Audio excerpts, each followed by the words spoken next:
Are you someone that has student loan debt and you're struggling to pay it off right now, and you're hoping that you can eventually pay it off one day so you can enjoy your life, but you just can't see the light at the end of the tunnel right now?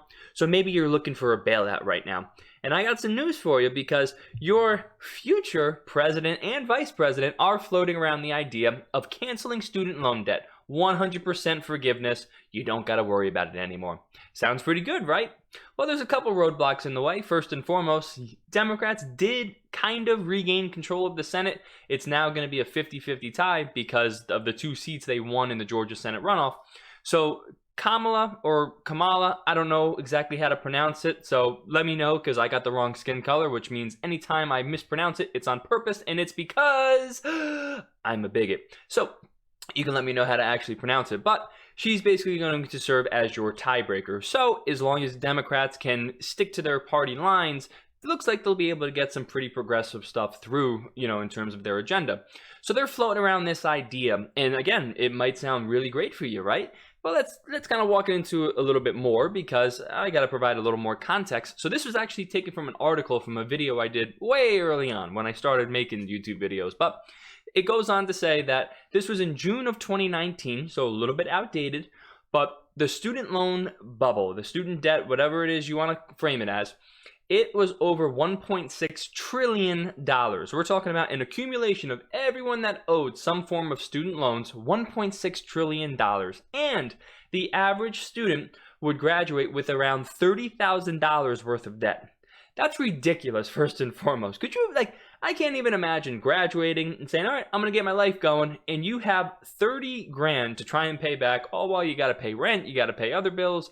That's just ridiculous. I think we're setting people up for failure, to be honest with you. But leaving my particular take out of it for right now. So you're probably wondering, well, what's your take on it, Fox, right? Because you're someone that seems like you're kind of rooted in individual responsibility and whatnot. So there's a couple different takes I have on this. And the first one I'm going to say is, well, we absolutely can wipe out student loan debt. But there is a caveat, and it's maybe something, if you've been with me, you've heard me say a lot of the time. Well, if we do decide to cancel $1.6 trillion, assuming it's going to be a little bit more now, because that was June of 2019, well, that means we're going to have to print more money, which it devalues the dollar. So a lot of people don't listen to this. They don't care for it. It doesn't make sense to them. They don't understand it. So they just kind of throw it off and say, yeah, whatever, just give me my bailout and I'm good to go. Now, the issue is, when you eventually get inflation, because these dollars are eventually going to work itself through, the whole circulation process. So it's going to devalue the dollar, meaning, let's say you have $1 today and it can purchase, I don't know, a bag of like M&Ms or something like that, right? Don't hold me to the perfect standard. I'm just trying to give you an example. So let's say a dollar gets you a bag of M&Ms today. Well, as that dollar, all the money that we printed in 2020, and now if we're going to be printing more money, it's just going to continue to work itself through the circulation. And eventually inflation will kick in.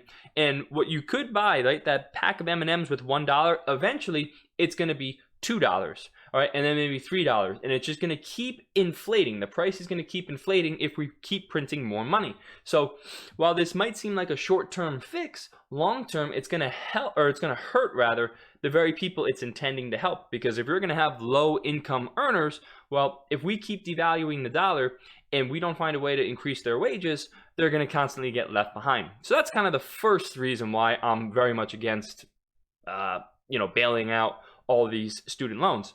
The second reason is because, well, I've done the video and it was one of the first ones I did, and I'll sum it up for you real quick so you don't even have to go back and watch it. I'm someone that graduated from college 100% debt-free. And I went on to say, I was very fortunate that my older brother didn't go to college, so the little bit of money that my parents had saved up for him, it wound up going to me. I'm the second oldest child. So I was given roughly around $9,000 or $10,000. I forget the exact amount, but somewhere in between those two numbers. So you can absolutely say I started off a little bit higher than most people. I'm totally fine with admitting that. But I took the ball and I ran with it because I went to a community college first, which is 100% cost effective. You take the same exact classes and you have time to actually work a second job, or well, I consider school the first job. So that's why I say your second job would be you earning an income, doing whatever, working a typical college job. So with that money that I was able to use to pay off my community college, I then went to a university, but I had a lot of money saved up because my parents taught me how to save. And I worked my tail off all summers long, when everyone was partying it up, right? Thursdays. Well, I was working Thursday nights. I was working Sunday mornings, all this crazy stuff. I was putting so much time in, but eventually I made it to where I paid off I didn't actually ever have student loans. I paid off in cash the semester, leading up to that semester, right? So I'd submit my classes and boom, I had the money, whatever the amount was. I think it was like $6,500 when I was going to my 4-year school. So if I was able to do it because I actually took the sacrifice to say, okay, I'm not going to go live away at college. I'm not going to go party it up because that's what society tells you have to do. Because I was willing to make that sacrifice then, I have the enjoyment in life now. So I took it, upon myself to set myself up for future success. So if I should do it, you should be able to do it as well. And it really is a slap in the face to someone that through, the great years or whatever it is you want to call it, right? The party years of your life. I decided to skip that, throw it away so I could, again, graduate debt-free. So that's a slap in the face to me.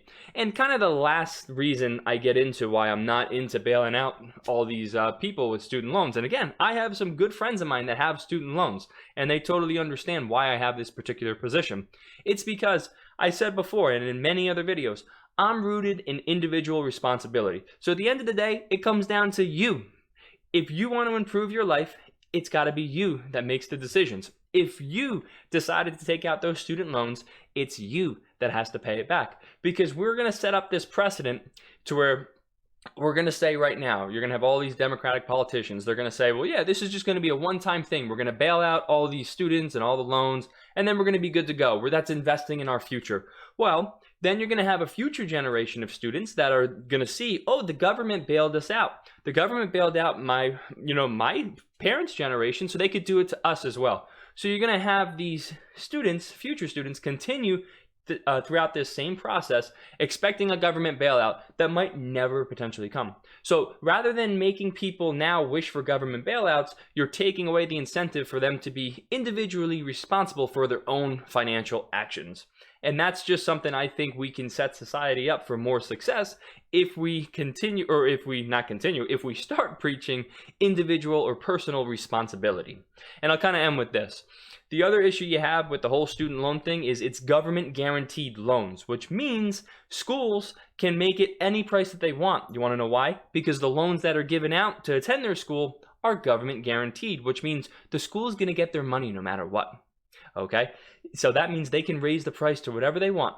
So if the government's always going to guarantee these loans, the price of school is always going to increase. But that's a video for another day. So hopefully you understand my particular take on this issue. So I want to know your thoughts. Do you think we should bail out students? Do you think we should let them figure it out for themselves? Do you think the government has a role in trying to help students go to college? Do you think that they also have, or now have, a role of helping bail them out? I want to hear your thoughts on this because we're really going to have to see. It's going to be a showdown in the Senate if they decide to put this bill on the floor. But as always, I appreciate you checking out the video, and I hope to see you again sometime soon.